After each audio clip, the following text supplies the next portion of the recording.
நான் கவர்ச்சியால் வந்து விட்டேன் என்று சொல்கிறார்கள். கோவப்படுறாப்ல. அது தப்பு தானே. அவர் மண்டேலா மாதிரி 27 ஆண்டு சிறையில் இருந்து வந்திருக்காப்ல. எண்ணற்ற தியாகங்கள், எண்ணற்ற வழக்கு, பல சிறை கொட்டடிகள், அனுபவம். அப்புறம் 200 கோடி இல்லை 100 கோடியை சல்மான் மாதிரி வாங்குற சம்பளத்தை பாதிய மக்களுக்கு கொடுத்து கொடையா கொடுத்து மக்களின் இதயத்தை வென்று வந்துட்டாப்ல. சினிமா டு சிஎம் எளிதா டிரான்ஸ்ஃபர் ஆயிட்டு இல்லை, அதனால உங்களுக்கு தெரியல, கோவம் வருது வேற. சரி, என்னதான் தகுதி சொல்லுங்களேன் சிஎம் சார். சிஎம் சார், நீங்க உங்களை மக்கள் தேர்வு செஞ்சதுக்கு ஒரே ஒரு காரணம் சொல்லுங்க. ஒரே ஒரு காரணம் சொல்லு. ஒரே ஒரு காரணம். நீ ஒரே ஒரு காரணம். நீ வேணா உங்க ஆளுகளை சொல்லுச்சு. ஒரே ஒரு காரணம் சொல்லு. சினிமாவில் நடிச்சது தவிர 69 படத்துல ஒரு படம் நல்ல படம். இந்த சனா ஒரு படம் கூட நல்ல படம் தராதவன் நல்லாட்சி தருவன் நம்புது பாரு. ரஜினிகாந்த் அவர்களுக்காவது என்ன ஒரு 50 படமாவது இருக்கு. அண்ணன் கமல்ஹாசனுக்கு 100 படமாவது நல்ல படம். எம்ஜிஆருக்குன்னா 200-300 பாட்டு இருக்கு. ஒழுக்கம் நிறைந்த தாயை போற்றுவது, மனைவி பெண்களை மதிப்பது, பாடல் இருக்கு. மது குடிக்க மாட்டார், சிகரெட் குடிக்க மாட்டார். நீ தம் அடிக்கிற அழகை பார்த்து தனலட்சுமி இரும்பிச்சுன்னு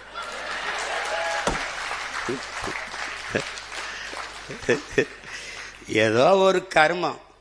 இதுல கோவச்சுக்கிறதுக்கு என்ன இருக்கு சிஎம் சார்? நீங்க கோவச்சுக்கிறதுக்கு ஒன்றும் இல்லை, ஒத்துக்கிறங்க மனச்சான்றோட. நீங்க தான் பெரிய நேர்மையான சிகரம் ஆயிடுச்ச. எதா இருந்தாலும் பழைய எங்க ஊர்ல எங்க அத்தை பொண்ணெல்லாம் வாக்கப்பட்டு வரும்.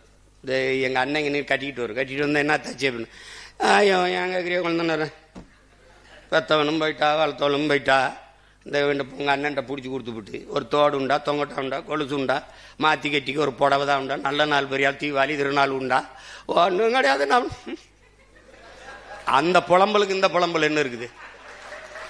மனசாட்சி இல்லாம எம்மிட முடிய ஒரு கேள்விதான். நீங்க கரூருக்கு வரலைன்னா கூட்டல்ல, கூட்டல் என்ன நெரிசல்ல, நெரிசல் என்ன சாவில்ல. இதானே மூல காரணம் யாரு? நீங்க. அந்த குற்ற உணர்வோடு நானும் ஒரு காரணமா இருந்துட்டேன், வருந்துறேன்னு இதுவரை நீங்க ஒரு வார்த்தை பதிவு செய்யல சிஎம் சார். நீங்க பதிவு செய்யல. ஆனால் நீங்க மக்கள்கிட்ட ஒரு வேடத்தை போட்டு எம்எல்ஏ போட்டாரியா. ஸ்டாலின் ஐயா அரசு போட்டுருச்சு. நான் ஈரோட்டில் இடைக்க தேர்தலில் 5 நிமிஷம் கூட பேசிட்டேன்னு வழக்க போட்டு போக ஒரு நாள், ஏன்னா சரியா 10 மணிக்கு நிற்கணும். அப்போ முத நாளே போய் தங்கணும். இப்போ அடுத்த நாள் பாதிக்கு மேலே நேரம் ஆயிருது. அப்போ 2 நாள் என் நேரத்தை எனக்கு ஒவ்வொரு நொடியும் உயிர் நொடி 2 நாளாக வீணடிச்சிட்டாப்ல. 5 நிமிஷம் கூட பேசிட்டேன்னு வழக்க போட்டு.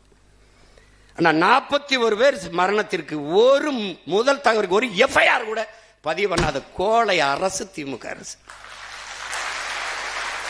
நீ தற்காத்து விட்டவன் இந்த பிஜேபி, இந்த ஏடிஎம்கே, இந்த 2 பேரும் சேர்ந்து உண்மை கண்டறியும் குழு. ஏன் அந்த தூத்துக்குடி துப்பாக்கி சூட்டுக்கு உண்மை கண்டறிய வரல? ஆந்திர காட்டுக்குள்ள 20 பேர் சேர்த்து உண்மை கண்டறிய வரல? ஏன் கண்டறிய வரல? ஏன் உடனே வந்து உண்மை கண்டறியும் குழு? திமுகவை எதிர்த்தவன இவர் ஐயா அதிமுக எடப்பாடி ஐயா குறுக்க விழுந்து சட்டசபையில பேசி அவ்வளவு பெரிய சபையில் ஆதரிச்சு பேசணும்னு இவர் பாய்ந்துட்டாப்ல. இன்னைக்கு அழகா சொல்ற எம்எல்ஏ பழிய போட்டாங்க. பழி இப்போ உங்ககிட்ட இருக்கு. உளவுத்துறை இருக்கு, காவல்துறை இருக்கு, எல்லாம் சிபிசிஐடி இருக்கு, எல்லாம் இருக்கு. ஒரு அதிகாரி ஒரு சிறப்பு குழுவை போட்டு கண்டடிச்சு என்ன உலகம் புறாவ கரூர் 2 தெரு விசாரிச்சு என்ன நடந்ததுன்னு நீங்க தான் வெள்ளரிக்கை எல்லாத்துக்கும் கொடுப்பீல. ஒரு உண்மையை அறிவிக்கையை விடுங்க பிளீஸ். நீங்க மனச்சான்றோட பேசுறீங்க, நீங்க நேர்மையாளர் தான், நிறுவீங்க. இதுதான் நடந்தது. இந்த அரசு இந்த மாதிரி என் மேல பழியை போட்டது, நிறுவீங்க சிஎம் சார், நிறுவீங்க. இப்போ தெருவுக்கு தெரு கஞ்சா, வீதி வீதி கஞ்சா, அப்படி போத பொருள் எல்லாம் கொண்டாந்து விட்டு இப்ப இன்னைக்கு எம்எல்ஏ பழிய போடுறாங்க. ஏய், தெருவுக்கு தெரு கஞ்சா விற்கணும் தெரிஞ்சுதானே நான் வந்து போதை ஒழிக்கிறேன்னு சொல்லிட்டு வந்தியே. நான் ரொம்ப நாள்லாம் கேட்கலையே. முதல்வன் படம் மாதிரி காலையில் 5 மணி சாயந்தரம் 5 மணி போதை எங்கேயாவது வித்தான்னா சொல்லு கூட எனக்கு. இவங்க எப்படிப்பட்ட ஆளுக பாரு. கஞ்சா இங்க விக்குது, கொக்கைன் இங்க விக்குது, மெத்தப்பட்டமன் இங்க விக்குது, ஆபின் இங்க விக்குது. யாருக்கு தெரியுது? வாங்கி பயன்படுத்துறவனுக்கு. இந்த இடத்துல கஞ்சா கிடைக்குது, இந்த இடத்துல கொக்கைன் கிடைக்குது, இந்த இடத்துல அபின் கிடைக்குது, இந்த இடத்துல கிடைக்குதுன்னு தெரியுது. யாருக்கு? வாங்கி குடிக்கிறவனுக்கு, பயன்படுத்துறவனுக்கு. ஆனா போலீஸுக்கு தெரியல. எப்படிப்பட்ட போலீஸ்? எப்படிப்பட்ட போலீஸ்? என் தம்பி லாரி உரிமையாளர்கள் அந்த மண் விற்கிறாங்கல்ல, அந்த மண் சவுடு மண்ணில் அதில் முறையீடு ஆற்ற விடுவான். என் தம்பிட்டு வந்து சின்னவன்ட்ட போய், அண்ணே அண்ணனுக்கு சொல்லுங்கண்ணே, முன்னால ஒரு லாரிக்கு 1000 ரூபா வாங்கிட்டு இருந்தாங்கண்ணே, இப்போ 2000 கிட்ட அடம் பிடிக்கிறாங்கண்ணே, நாங்கள்லாம் எங்கேனே போகிறது அப்படின்னு. அண்ணன்ட்ட சொல்லுங்கண்ணே. டே இருடா, ஒரு 6 மாதம் நானே நான் வந்து மௌன விரதம்டான்னு இருக்கேன். நீங்கள் களத்துக்கு வரும்போது என்னை சமாளிங்க பார்ப்போம், எப்படி சமாளிக்கிறீங்கன்னு பார்க்குறேன். ஒரு வரலாற்று பெரும் முழக்கத்துக்கிறார், எதிர்கட்சியே இல்லாத சட்டசபை அமைப்பான். உன்னை தாண்டா தேடிட்டு இருக்கேன், நான் உன்னை தாண்டா தேடி இருக்கேன். டே எவ்வளோ பெரிய ஜனநாயகவாதிகளடா, இதில் நம்மால் இன்னும் கொஞ்சம் என்னைய சப்போர்ட் பண்ணிருக்கலாம். அடப்பாவி, இதுவே அதிகம்டா. டேய் இவரு நம்மால் ஏறி இன்னும் கொஞ்சம் என்னைய சப்போர்ட் பண்ணிருக்கலாம். கொடுமடா டேய், பொலிட்டிக்கல் டிசாஸ்டர் நடந்துருச்சு, அரசியல் பேரிடர், அதை மக்களை அனுபவிச்சுக்கிற வேண்டியதுதான். நம்ம வந்து நான் என் பிள்ளைகள்ட்ட சொல்லிட்டேன், பிசிக்கல் ஃபிட்னஸ் மென்டல் ஃபிட்னஸ் ரெண்டையும் பண்ணிட்டு இரு, களை நமக்கு காத்திருக்கு. எனக்கு கற்பிச்சவன் சொன்னான், எனக்கு என் தலைவன் எங்களுக்கு கற்பிச்சான். என்ன கற்பிச்சான்? நாம் களத்தை இழக்கலாம், காலத்தையும் இழக்கலாம், பழத்தை இழந்து விடக்கூடாது. அந்த தேர்தல் முடியும் முதல் நாள் ஓட்டு போடுறதுக்கு முதல் நாள் பேசுறாப்ல, தேர்தலுக்கு பிறகு ஸ்டாலின் அவர்கள் போய் மோடி அமித்ஷா காலிலே விழுவார் அப்படின்னு. 2 வாரத்தில் இவர் போய் விழுகிறாப்ல. போராடி தடுத்து வச்சிருந்த அத்தனைக்கும் எழுத்து போட்டாப்ல. ஜல்ஜீவன் ஒரு குடிநீர் திட்டம், ஒரு நாட்டு குடிமக்களுக்கு, வாக்கு செலுத்தின குடிமக்களுக்கு தண்ணி கூட கொடுக்க துப்பு இல்லை. பொலிவியால பெக்டல்னு ஒரு நிறுவனம், பெரிய கதை, படமா போட்டு போட்டு காட்டினேன். இத்தனை ஊடகம் இருக்கு, ஒருத்தன் போட்டு காட்டல. என்னென்னமோ சொல்றான்டா அந்த பாருங்கடான்ட்டு. போறார், வாரார், திரும்புறார், உட்கார்றாரு. அவன் ஊடகத்தை மயிரளவு கூட மதிக்கிறது இல்ல, அவன் திரும்பி கூட பாக்குறது இல்ல. இவங்க ஐயோ போய்கிட்டு இருக்காரு, வந்துகிட்டு இருக்காரு. நம்ம மாண்போட மதிப்போம், நம்மளை மதிக்கிறது இல்ல. ஊடக தீண்டாமை. நம்ம வந்து ரொம்ப தாழ்த்தப்பட்டவன் அவங்க பார்வையில், தீண்டத்தகாதவன் நாம். நீ என்னடா என்னைய ஒதுக்குறது தீண்டத, நான் உன்னை திரும்பி கூட பார்க்கல, போ ஓட்டா போடு போல. நீ என்ன செய்தி போடுவ, நீ என்னை காட்டுவாயின்னு கட்சி ஆரம்பிச்சோன்னு நினைக்கிறியா? நீங்கெல்லாம் பேசி என்னை வளர்ப்பீங்கன்னு கட்சி ஆரம்பிக்க நினைக்கிறேன். நான் செய்ய வந்தது தேர்தல் அரசியல், கட்சி அரசியல் அல்ல, மக்கள் அரசியல். நான் செய்ய வந்தது செய்தி அரசியல், விளம்பர அரசியல் அல்ல, சேவை அரசியல், செயல் அரசியல். நெருப்பு சொல்றான் அவன், நெருப்பு சுடும், நெருப்பு சுடும், நெருப்பு சுடும். ஓராண்டு படம் நடத்தலாலும் பயனில்லை. தொடுன்னு சொல்லு, தொடுவான். அதுக்கப்புறம் நீர் அவன் சொல்லுவான், நெருப்பு சுடும், நெருப்பு சுடும், நெருப்பு சுடும்னு. இப்ப சொன்னேன், அவன் கேட்கல, தொட்டான். இப்ப பேசுவான் 6 மாசம் கழிச்சு, நெருப்பு சுடும், நெருப்பு சுடும், நெருப்பு சுடும். நீ பாரு, ஒரே ஒரு தடவை திருச்சியில ஒரு வாரத்துல போராட்டம், செவிலியர்லாம் சிமான்னா வான்னு கீழே ஒருத்தன் போடுறான், வருவார் உனக்கு வா, கீழே போடுறான், உனக்கு வருவாரு. அண்ணே அண்ணே, இவங்க கண்ணீரை பார்த்து நீ போய் நின்றாத, தயவு செய்து பேசாம நிம்மதியா வீட்டில் இரு. அப்படி ஐ எம் வெரி சாரி, நான் வரல, நான் கோச்சிக்கிட்டேன். என்னங்கடா உங்க பிரச்சனை, பாடா. அவர் அதை சொல்றாரு, அவர் வந்து ஆகாத சொல்றாரு, கப்பர். டே, சீனால ஒரு முதலாளி என்கிட்ட 3000 ஆடு இருக்கு, மேய்க்கவரனுக்கு 1 லட்சம் சம்பளம்ட்டான். பல ஆயிரக்கணக்கான பேர் போய் நிற்கிறான், படிச்சவன் போறான். இல்ல தந்தி டிவின்னு ஒன்று இருக்குல்ல, முந்திக்கிட்டு செய்தி சொல்ற ஒரு டிவி, உண்மையும் நேர்மையும் தவிர எதையும் சொல்லாதது, அப்படி ஒரு தொலைக்காட்சி அது. அந்த தொலைக்காட்சி தேநீர் நேரம், டீ டைம் அப்படின்னு வச்சிருக்கு. அதுல பேசுது, சீனாவிலே ஆடு மேய்க்கவருக்கு 1 லட்சம். சீனா சொன்னா ரசிக்கு, அதே சீமான் சொன்னா சிரிக்கு. இவங்களுக்கு நோய்டா, இவங்களுக்கு நோய். பிரதமர் எந்த ஊருக்கு போனாலும் தற்சார்பு பொருளாதாரம், தற்சார்பு பொருளாதாரம், தற்சார்பு பொருளாதாரம், மூவ் ஃபார்வர்டு ஆர்கானிக் ஃபார்மிங். டே, இத்தனை ஊடகம் இருக்குடா இந்தியா முழுக்க, ஒருத்த மூவ் ஃபார்வர்டு ஆர்கானிக் ஃபார்மிங்கிறார ஒருத்த எடுத்து விவாதிச்சிருக்கானா? இல்ல இல்ல, அவன் அங்க போறான், இங்க போறான், ஆரம்பிக்கிறார், குச்சியை உண்டிட்டார், கட்சியை ஆரம்பிச்சிட்டார், இந்த நின்ட்டார், அந்த போயிட்டார். இது ஒரு கூட்டம்டாது. ஏன் அதை பேச பிரதமர் எதுக்கு இங்க தற்சார்பு தற்சார்பு இந்த ஆர்கானிக் ஃபார்மிங்க்கு போகணும்? அம்பானி இயற்கை எரிகாற்றுக்கு போறேன், ஏன் இயற்கை எரிகாற்றுக்கு போறேன்? இயற்கை எரிகாற்று எங்க இருந்து எடுப்பார்? கேள, ஒரு விவாதத்துல கேளு கேளு. ஏன்னா இங்க எரிகாற்றுக்கு கச்சா பொருள் மூலப்பொருள் பிரச்சனை இருக்கு, வார் வருது, இப்ப தற்சார்புக்கு வரணும். அம்பானி சொல்றாப்லே சொல்றாருல்ல, நான் இயற்கை எரிகாற்றுக்கு போறேன், அதை நாங்க தமிழ்ல உயிர் வழிங்கிறோம், நீங்க பயோகேஸுங்கிறீங்க, நாங்க உயிர் வழிங்கிறோம். இயற்கை எரிகாற்று எங்க இருந்து எடுப்ப, எங்க இருந்து எடுப்ப? என் மாட்டு சாணி தாண்டா வந்து நக்கனு, நீ என் மாட்டு சாணி தான் வரும். அதை நான் சொன்னா வலிக்குது, நான் சொன்னா வலிக்குது. சரி, இந்திய அரசு கழுத வழக்கு 50 லட்சம் மானியம் கொடுக்குது, அதை ஒரு தடவை போடு. உனக்கு நோய்டா, நீ என்ன எப்படா என்னை காலி பண்ண? மயிருங்கிறது கெட்ட வார்த்தைன்னு கற்பிச்சா வர, அப்பவே மயிர் உன்னை வளர்ந்துருக்கணும்டா. நான் தலையில் இழிந்த மயிரினைய மாந்தர் நிலையில் இழிந்த கடைங்குது, மயிர் நிப்பின் உயிர் வாழா கவரிமா அன்னார் உயிர் நிப்பர் மானம் வருங்குது என்னுடைய வேதம் பாடுதுடா. மயிர் அவளை கெட்ட வார்த்தைன்னு நான் மயத்துக்கு தலையில் வச்சு சிரைச்சிட்டு போ, கொட்டுனா போண்டிதானே, என்ன மயத்துக்கு விற்க மாட்டா, போய் நடுற 3 லட்சம் 4 லட்சம் செலவழிச்சிட்டு உயிரை கொடுத்த சாமிக்கு இதை வளர்த்து சடசடையா சிறைக்கிறியா? அப்ப மயிரளவுக்கு தான் வர மதிக்கிறியா? அவனுக்கு காணிக்கையா மடியும் மயிரை கொடுக்குறீன்னா அது புனிதமானதா கெட்டதா? என்னடா கற்பிச்ச நீ? எனக்கு என்னடா கற்பிச்ச? மயிறு கெட்டது, அப்ப மயிரை வெட்டி அழகுபடுத்துகிற அவன் தாழ்த்தப்பட்டவன் நீ கற்பிச்ச. நீ உன்னைய தொலைக்காம போக மாட்டேன், கால் செருப்பு இல்லாம நடக்க முடியல, தச்சு தரவன் இழிந்தவன்.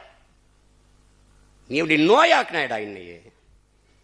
படிப்பொருள் என்ன படிப்பொருள் விடு. ஆடு மாடு வாழை மேய்க்க தலாய்க்கு, பன்னி மேய்க்க தலாய்க்கு, கழுத மேய்க்க தலாய்க்கு, படப்பைத்தியக்கார.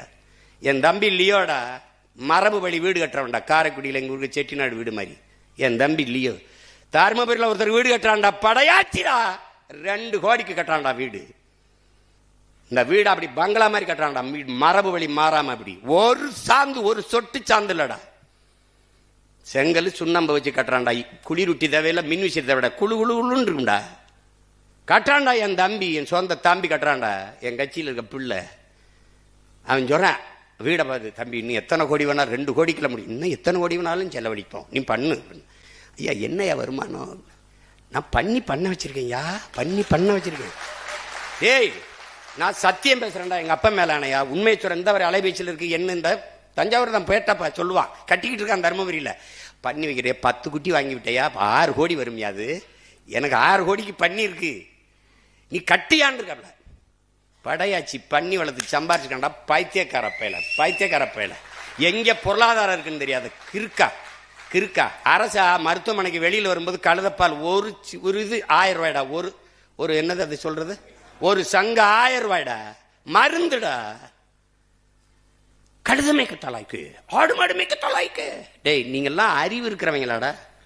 வேளாண் துறைக்கு ஒரு அமைச்சர் போட்டிருக்க, என்ன புடுங்கிறதுக்குடா போட்ட? எதுக்குடா போட்ட? அவன் அரசு அமைச்சர், அவருக்கு ஒரு கான்வாய், அவருக்கு ஒரு வீடு, அவருக்கு ஒரு பெரிய இது, அவர் அரசு அமைச்சர். கால்நடைத்துறைக்கு ஒரு அரசு அமைச்சர், பால்வளத்துறைக்கு ஒரு அமைச்சர். இவன் 3 பேருடைய வேலை என்னடா சொல்லு? நாங்க பின்னோக்கி இருக்கிறோம், இவருக்கு முன்னோக்கி போறாங்க. பால்வளத்துறை அமைச்சருக்கு வேலை என்ன? பால் இருக்குடா, வளம் எங்கடா?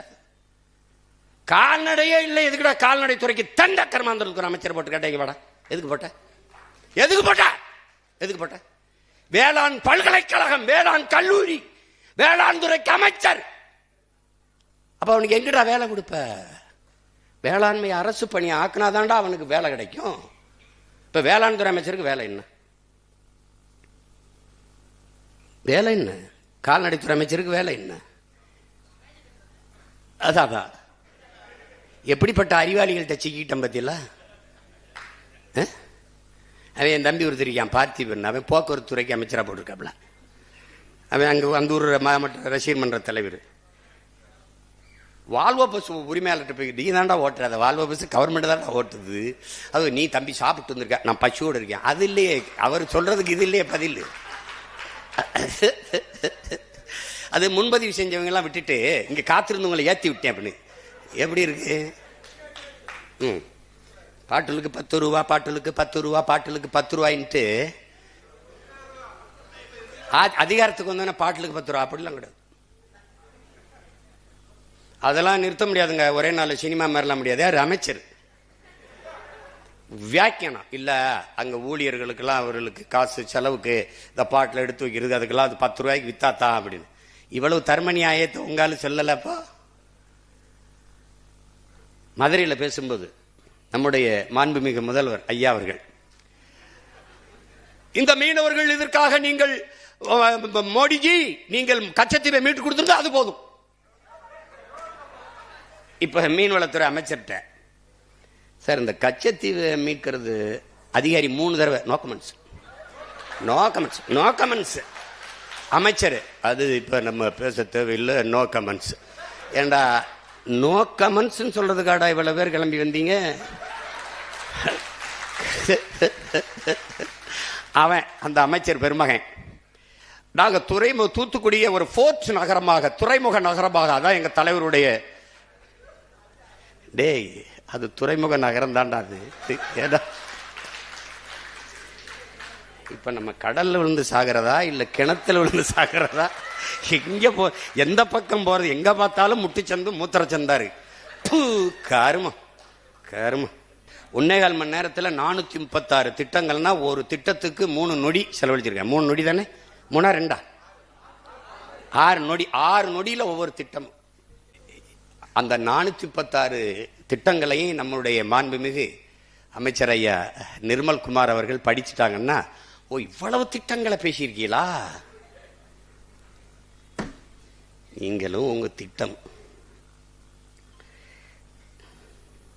வந்த உடனே முதல் கையெழுத்து 200 அலகு மின்சாரம் இலவசம்.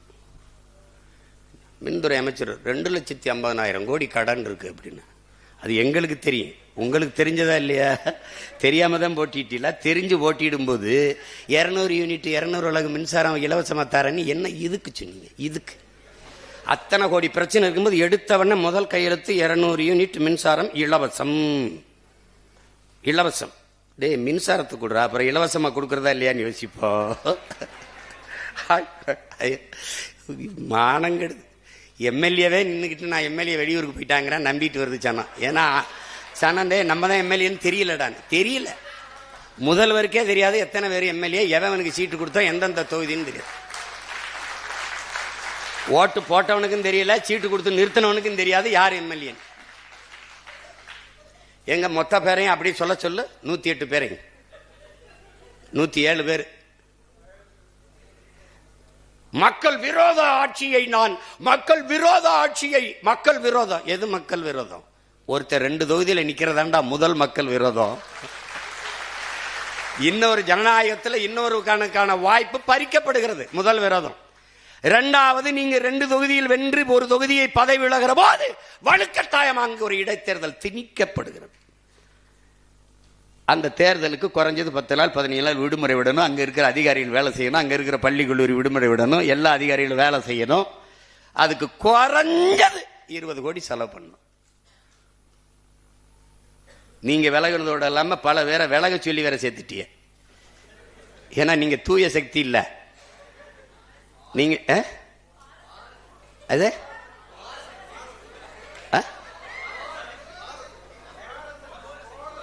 கோர சக்தி, தூர சக்தி, பார சக்தி, ஏற சக்தி, ஓர சக்தி. எங்க ஊர்ல வருவாங்க குடுகுடுப்புக்கு, நல்ல காலம் பிறகு அடிச்சுக்கிட்டு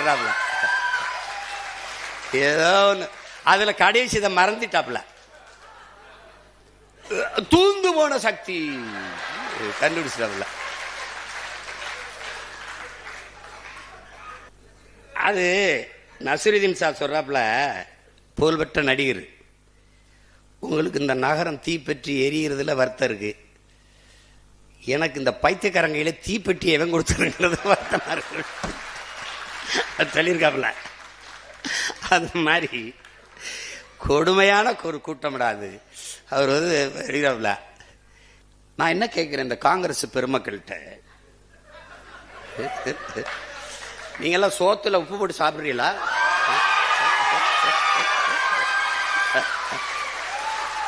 உங்களுக்கு மானம், ரோசம், சூடு, சொரணை, வெக்கம் இதுல ஏதாவது ஒண்ணு இருக்க. ஆனா எல்லாரும் நல்ல கசங்காத வேட்டி சட்டை மட்டும் வெக்க மயிர் இல்லாம கட்டிக்கிறீங்க. வெக்க மயிர் இல்லாம எதுக்கு? இப்பதான் திமுக காரனுக்கு அறிவு வருது. அவன் இவரா எங்களுக்கு பகுத்தேரிய புகட்டினார், ஊட்டினார், காட்டினார். மங்கினில அவனை அன்னைக்கே வேட்டையை காணான் சட்டையை காணான்னு ஓட விடுறதை விட்டு அவனை கூட கூட்டி வச்சு இங்க பேரு 10 MP வச்சிருக்கான். 10 நாடாளுமன்றம் திமுக போட்ட பிச்சையில வச்சிருக்காரு. இப்ப உண்மையில ரிசைன் பண்ற ரிசைன் விலகி இடைத்தேர்தலை சந்திச்சு டிவிக்கோட போய் இந்த டிவிக்கு போட போய் நின்று வாடா வா வென்று வாடா நீ போடா. கூட்டணி பெரிய கூட்டணி இல்ல, ஆட்சி அதிகாரத்தில் இருக்க நீ அவனோட கூட்டணி வச்சு இடைத்தேர்தல் செஞ்சோன்னா 3 ஆண்டு இருக்கு. ரிசைன் பண்ண உடனே இந்த இடைத்தேர்தல் வச்சு நின்றுவா வென்றுவா நீ பாப்ப.